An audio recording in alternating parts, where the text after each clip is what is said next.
in their own hands, isn't it? Exactly.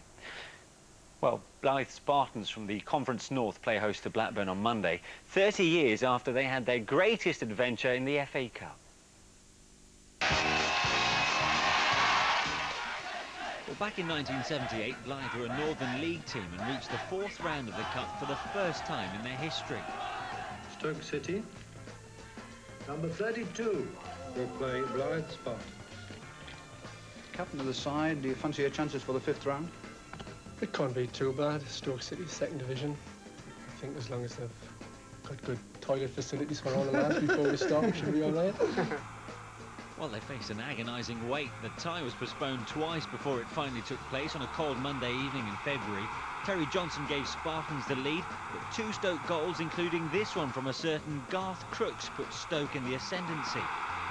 But goals from Steve Carney and this second from Johnson secured one of the biggest shocks in FA Cup history.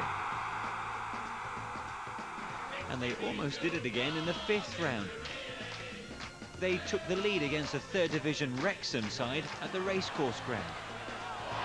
Comes to Johnson, and he touches it in! Then a moment of controversy. Take a look at the corner flag here. Wrexham's late corner was gathered comfortably by Spartans goalie Dave Clark, but the referee ordered it to be retaken because the flag had been on the ground. And the inevitable happened. Cartwright with the kick. Roberts hounding in on it, and it's gone in! The replay saw Wrexham win 2-1 in front of 42,000 fans at St James's Park. Well, back on 3rd round day in 1978, during that incredible Blyth run, the Spartans beat Enfield by a single goal. Alan Shoulder was the scorer. And you'll never guess where he is now. He's only here. Alan, great to see you, mate. See you, yep. Fantastic. How does it feel then to be part of one of the greatest cup runs ever? Oh, it was brilliant. At the time, we just took it in our stride, but looking back now, you know, I don't think it'll ever be done again. And you don't think? No, I don't. No, not the league we were in. Then were about 12 leagues below, Stoke City, and it was like something phenomenal. Yeah, I mean that's interesting because Eastwood are 7th tier down, and that's nothing compared to you. No, well, we were right away down the bottom of it. Yeah. I suppose the highlight of your run was not only beating Stoke, but it also included a certain Garth Crooks. Well, that was the highlight of my career. Look at his face. Just look at that face. 30 years it's haunted me. It was the highlight of my career. I thought I got rid of it by now.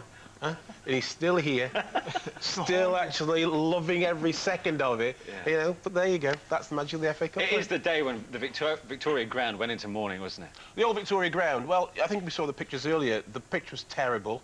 We had to cope with the conditions, and they coped with the occasion far better than we did. Yeah. We went 1-0 down, 2-1 up.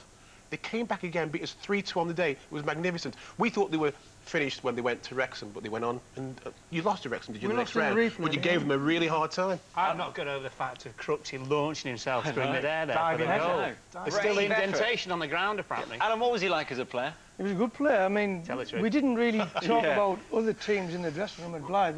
We used to concentrate on our own scenarios, but Garth got a mention as a bit of a goal poacher. Well, we thought a weakling at the time, but no, he came up with a goal. It was mentioned beforehand, and actually got the goal. And when we went 2-1 down, it was like, I think we won to lose. But I think the managers of the FA Cup, I think we've all managed to win it. But along the way, you do notice players that come through.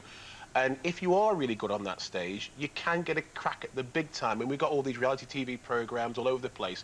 But this is the real area, you know, on the big stage. Alan went on to play for a league club, what, from the pit? Yeah, and exactly right. I was going to ask you about this. You turned pro at 26 at Newcastle. Yep. You're at Bishop Auckland and then Blyth while you're still working in the mines. That's phenomenal. Well, but all the lads had jobs then. You know, there was pitmen, bus drivers, all sorts. And we just went to work and came back. And we used to enjoy our football. We loved it. I played against him a few times. He was a nuisance. Really? Yeah. Do you remember those games? I can remember him hoofing me all over the pitch. Oh, he was a hoofer. He was a hoofer. What else were your abiding memories then, if you know, with Blyth? Well, Blyth, if the run hadn't happened, I wouldn't never have gone to Newcastle. I think they looked at players on the back of that run, like you said. We managed to do well against Wrexham and Stoke, so we could manage that. Yeah, and we're going to have to wait a bit because Blyth don't play Blackburn until Monday. How do you think that's going to go? I think they might struggle. They're struggling in the league a little bit at the moment, Blyth, but I think Blackburn will have a little bit too much for them. I want Blyth to win, and I'm pleased it's at Croft Park. it gives them a much better chance on their own pitch. Are they going to rope you in for a motivational speech or a half-time Well, team talk? I'm not sure about that. I might give them the wrong impressions. You know, they might only have 10 players left after 5 minutes. But I think if it had been a month ago before Big Sam got there, you'd have thought might have had a better chance. Now it's become a more difficult game. Do you think that's made a different proposition altogether? Yeah. You've turned it right around. Absolutely right. I think a month ago they would have had a chance. I think Forest Green have a chance against Derby because of the scenario. Don't forget the romance of the cup. No, of course they've got a chance. we won't. That's a great note to end on. Great to see you, Alan. Cheers, thanks. No doubt Garth will face further winding up about losing to Blyth for the rest of the afternoon on Final Score. Press Red from 2:30. And coming up after us here on BBC One, we've got all the action from the BDO World Darts Championship.